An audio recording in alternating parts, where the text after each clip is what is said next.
దేవునికే మహిమ కలుగునుగాక.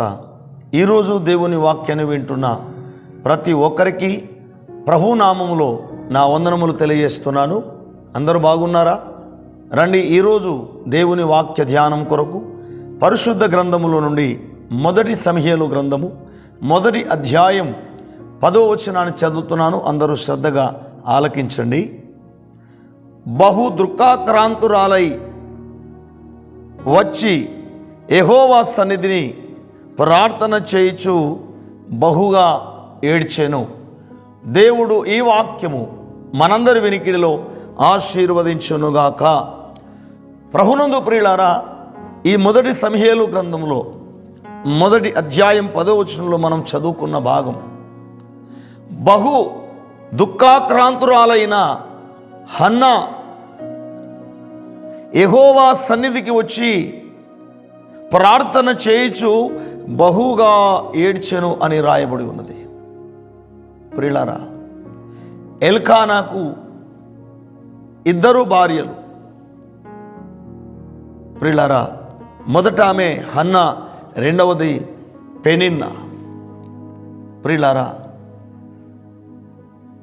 ఎల్కానాకు ఉన్న ఈ 2 భార్యల్లో పెద్ద భార్య హన్నా, చిన్న భార్య పెనిన్నా. పెనిన్నాకు సంతానం కలిగింది, పిల్లలయ్యారు. కానీ హన్నాకు పిల్లలు కాలేదు. ప్రియులారా, హన్నా ఎంతగానో బహు దుఃఖక్రాంతురాలై అనేకులు అంటున్న మాటలు, లేక ఇంట్లో అంటున్న మాటలు, తన భర్త ఎంత ధైర్యపరిచినప్పటికీ కూడా, బలపరిచినప్పటికీ కూడా సహోదరి అన్న మరి ఎంతగానో బహుదుఃఖక్రాంతురాలై దేవుని సన్నిధికి వచ్చి బహుగా ఏడుస్తూ ప్రార్థన చేసింది. ఉపవాసం ఉండి భోజనము చేయక అనేక దినములు ఆ విధంగా ప్రార్థన చేస్తూ వచ్చింది.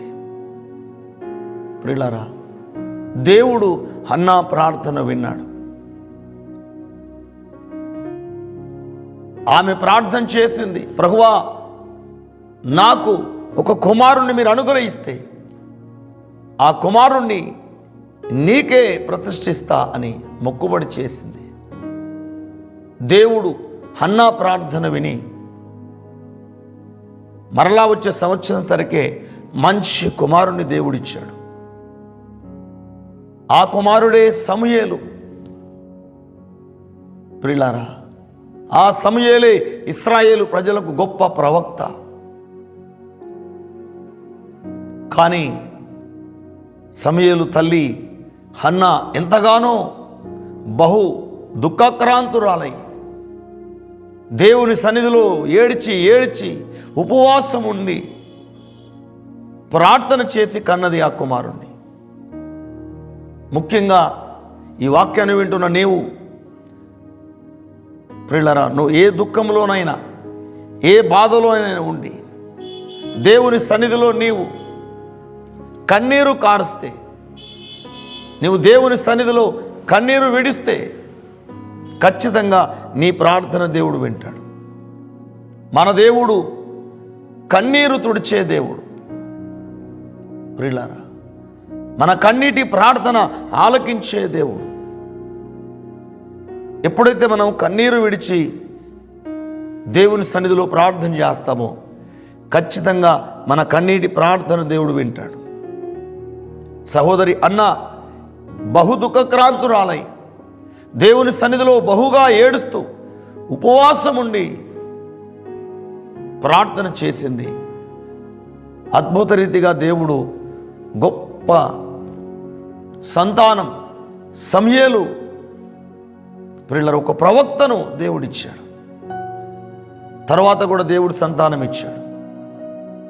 కానీ మొదటి కుమారుణ్ణి హన్నా తాను మొక్కుబడి చేసుకున్న విధంగా దేవుని సన్నిధిలో సమర్పించింది. ఎందుకంటే మొక్కుబడి చేసింది కదా. మొదటి కుమారుడు దేవునికే ఇస్తానని మొక్కుబడి చేసింది. తాను మొక్కుబడి చేసిన ప్రకారంగా పాలు విడిచిన వెంటనే దేవుని సన్నిధికి తీసుకెళ్ళి, ప్రియులారా, హేలి యాజకుడుగా ఉంటుండగా దేవుని సన్నిధిలో సమర్పించింది. అందుకే సమూయేలు చిన్నప్పటి నుంచి దేవుని సన్నిధిలో పెరిగి దేవుని స్వరాన్ని వింటూ గొప్ప ప్రవక్త అయిపోయాడు. ఇశ్రాయేలు ప్రజల కొరకు విలపించి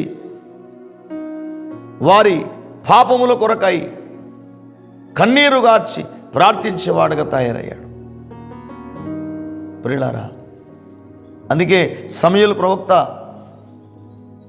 ప్రార్థన చేశాడు. ఎవరు ప్రార్థించినా ప్రార్థించకపోయినా నేను ప్రార్థన చేస్తాను, ప్రార్థన చేయుట నాకు దూరం కాదు అని చెప్పాడు. నేను ప్రార్థన చేయకుండా ఉండలేను, నేను ప్రార్థన చేయటం మానడం వలన యెహోవాకు నేను విరోధంగా పాపం చేసిన వాడని అవుతాను, అది నాకు దూరమవునుగాక అని ప్రార్థన చేస్తాడు. ప్రియులారా, నీవు ఏ విషయంలో నీ కన్నీరు గారుస్తున్నావా? దేవుని సన్నిధిలో నువ్వు మొరపెడుతున్నావా? ఉపవాసం నుండి దేవుని అడుగుతున్నావా? మన దేవుడు కన్నీరు తుడిచే దేవుడు, కన్నీటి ప్రార్థన ఆలకించే దేవుడు. అన్నా ప్రార్థన విన్న దేవుడు మన ప్రార్థన వినడా? ప్రియులారా, పరిశుద్ధ గ్రంథంలో యెషయా గ్రంథం 38 మొదటి నుంచి 4 వచనాలు మనం చదివితే, యెషయా ప్రవక్త హిజ్కియా రాజు దగ్గరికి వచ్చి, ఇక నువ్వు బ్రతకవిక, నువ్వు మరణమగుచున్నావు, నీ ఇల్లు చక్కబెట్టుకో, ఇక నువ్వు బ్రతకవు అని యెషయా ప్రవక్త వచ్చి చెప్తే, హిజ్కియా రాజు తన ఇంటిలో గోడ తట్టు తన ముఖం త్రిప్పుకొని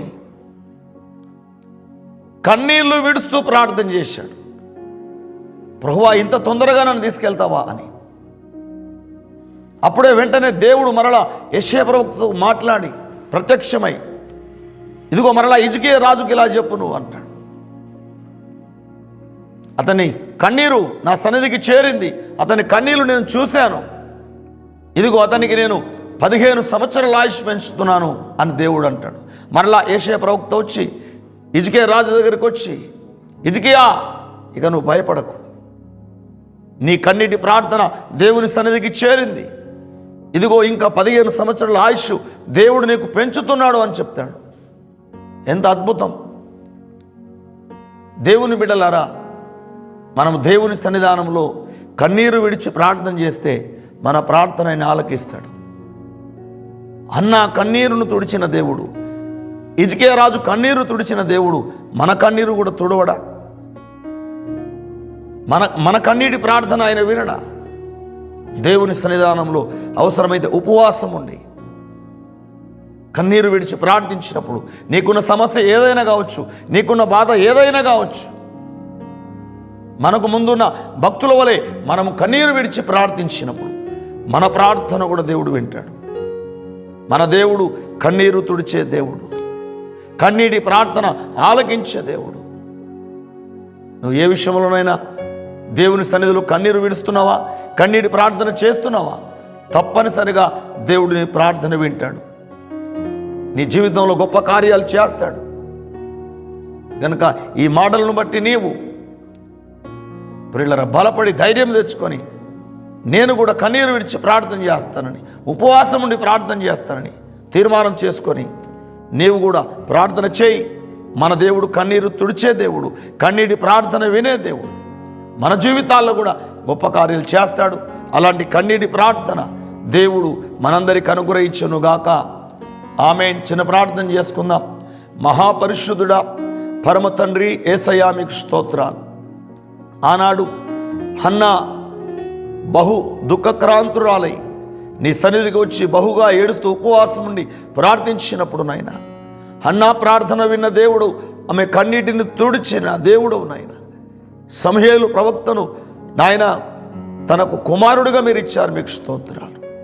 అలాగే నాయన హిజ్కియా రాజు కన్నీరు విడిచి ప్రార్థించినప్పుడు ప్రభువా, తన కన్నీటి ప్రార్థన మీరు విని, తన కన్నీరు చూసి 15 సంవత్సరాల ఆయుష్ పెంచిన దేవుడవయ్యా, మీకు స్తోత్రాలు. మీరు కన్నీరు తుడిచే దేవుడవు నాయన. ఇదిగో నీ సన్నిధానంలో ఎవరైతే బాధలో దుఃఖంలో ఉండి తండ్రి కన్నీరు విడిచి ప్రార్థన చేస్తున్నారు, వారి ప్రార్థన కూడా మీరు ఆలకించి వారికి ఉన్న కన్నీరు తుడిచి ప్రభువా మీరు ప్రతి ఒక్కరిని కూడా నాయన దీవించమని ప్రార్థన చేస్తున్నా.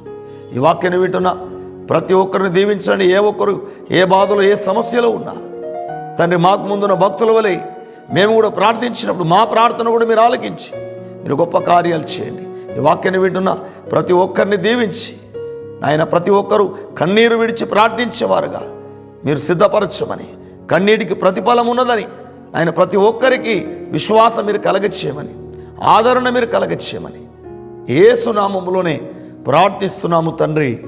ఆమేన్. Praise lord. దేవుడు మిమ్మల్ని మీ కుటుంబాలను గొప్పగా ఆశీర్వదించునుగాక.